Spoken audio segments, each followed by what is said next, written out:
और इस बीच बड़ी खबर भोपाल से आ रही है, जहां पर 55 लाख की लूट का खुलासा हुआ है।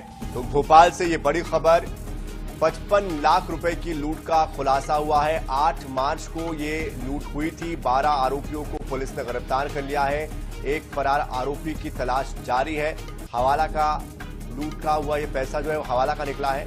इनकम टैक्स को इसके बारे में सूचना दे दी गई है। पुलिस ने 35 लाख की रिकवरी श्यामला हिल्स से की है। श्यामला हिल्स थाना क्षेत्र का ये पूरा मामला है और 35 लाख की रिकवरी पुलिस ने कर ली है। 55 लाख की लूट का पूरा खुलासा हुआ है।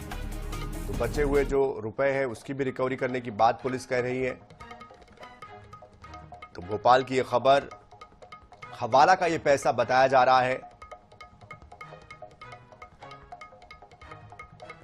12 आरोपियों को पुलिस ने गिरफ्तार किया है। एक फरार आरोपी की तलाश जारी है। और इस पूरी खबर पर अधिक जानकारी के लिए गौरव गुप्ता हमारे साथ, हमारे संवाददाता भी जुड़ चुके हैं। सीधे उनका रुख करते हैं। गौरव, पुलिस कैसे इस आरोपियों के पास तक पहुंची, इन आरोपियों के पास तक, और साथ साथ इस पूरे मामले को लेकर क्या जानकारी सामने आ रही, कैसे खुलासा किया है पुलिस ने, क्या बताया? देखिए, बिल्कुल एक बड़ी घटना भोपाल में हुई थी और 8 तारीख को एक बड़ी लूट की वारदात को अंजाम दिया गया था, जहां 2 व्यापारी भोपाल के ही बस स्टैंड से होते हुए कोलार की तरफ जा रहे थे। तभी श्यामला हिल्स थाने के पास उनको रोका गया और वहां पे उन्होंने चाकू उड़ाकर उनसे लूट की वारदात को अंजाम दिया गया। 55 लाख रुपए उनसे लूट लिए गए थे। पुलिस के पास जब जानकारी पहुंची, पुलिस ने तत्काल मामले में सीसीटीवी फुटेज जो है खंगालना शुरू किए और मामले में कुछ आरोपियों की पहचान हुई। जिसके बाद आरोपियों की तलाश शुरू की गई। मामले में पुलिस ने एक जो मुख्य आरोपी है उसको विशाखापट्टनम से, तो वहीं उसके कुछ साथियों को अन्य शहरों से गिरफ्तार किया है, जिसमें 2 आरोपी इंदौर के भी शामिल हैं। अब मामले में जब खुलासा हुआ तो सामने आया कि जो व्यापारी था उन्हीं का एक अकाउंटेंट था, गौरव करके, उसने इस पूरे घटना को लेकर पूरी प्लानिंग की थी और उसने अपने 2 साथियों को पूरे मामले के पैसों के बारे में जानकारी दी थी।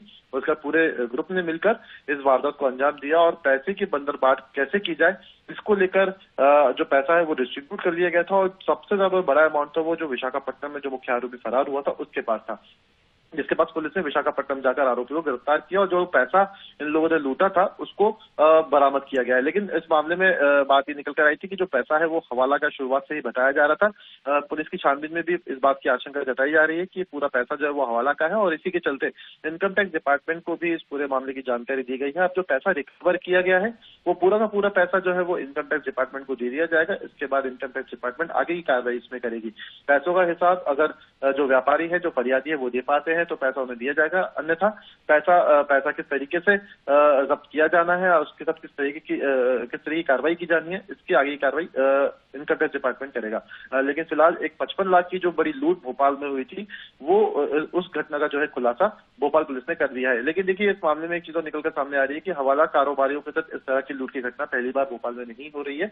इससे पहले इसी तरह की 3 बड़ी वारदातें भोपाल में देखने को मिल चुकी है, जहां पर हवाला कारोबारियों से ही लूट की वारदात को अंजाम दिया गया था और उसमें भी जो रकम थी वो काफी ज्यादा बड़ी थी। अब ऐसे में पुलिस के सामने एक चुनौती ये भी है कि हवाला कारोबारियों की जिस तरीके से एक्टिविटी भोपाल में बढ़ रही है, तो ऐसे में लूट की घटनाएं भी आगे हो सकती हैं, इस तरह की आशंका जताई जा रही है। तो ऐसे में अब हवाला कारोबार पर भी किस तरीके से नकेल कसी जा सके, इसको लेकर भी अब जो है पुलिस अभी प्लानिंग कर रही है। जी बिल्कुल, जिस तरह से गौरव आप बता रहे हैं, इसमें एक बात आपसे ये भी जानना चाहते हैं कि जिस तरह से ये हवाले के पैसे की बात हो रही है, इन जो व्यापारियों के बारे में बात हो रही थी, क्या इनकी भी गिरफ्तारी हुई है? इनका क्या बैकग्राउंडर है, किस तरह का व्यापार ये करते हैं, क्या पुलिस इन तक भी पहुंच पाई है? देखिए, जो व्यापारी हैं, जो जिन लोगों से लूट की वारदात को अंजाम दिया गया था वो तो इस पूरे मामले में फरियादी हैं ही। लेकिन जो एक कंपनी है, जिस कंपनी के लिए काम करते थे और जहां पर इनको पैसा भेजा जाना था, उसको लेकर ये जानकारी आई है कि पैसा गुजरात भेजा जाना था और किसी गुजरात की कंपनी का ये पूरा पैसा था। फिलहाल इस मामले में पुलिस की तरफ से गिरफ्तारी नहीं हुई है, क्योंकि जो हवाला कारोबार में जो कार्रवाई होती है वो इनकम टैक्स डिपार्टमेंट के माध्यम से की आती है और इसमें गिरफ्तारी का प्रावधान नहीं होता है। लेकिन जो पैसा मिलता है उसको लेकर कार्रवाई की जाती है और उसकी कार्रवाई इनकम टैक्स डिपार्टमेंट करता है। हालांकि इस पूरे नेटवर्क को लेकर, क्योंकि हवाला का जो कारोबार होता है वो इलीगल होता है, ऐसे में उस नेटवर्क को तोड़ने के लिए जरूर पुलिस जो है कोशिश कर रही है। और बिल्कुल, जाहिर सी बात है आगे खुलासे और होंगे। बहुत शुक्रिया गौरव हमारे साथ जुड़ने के लिए।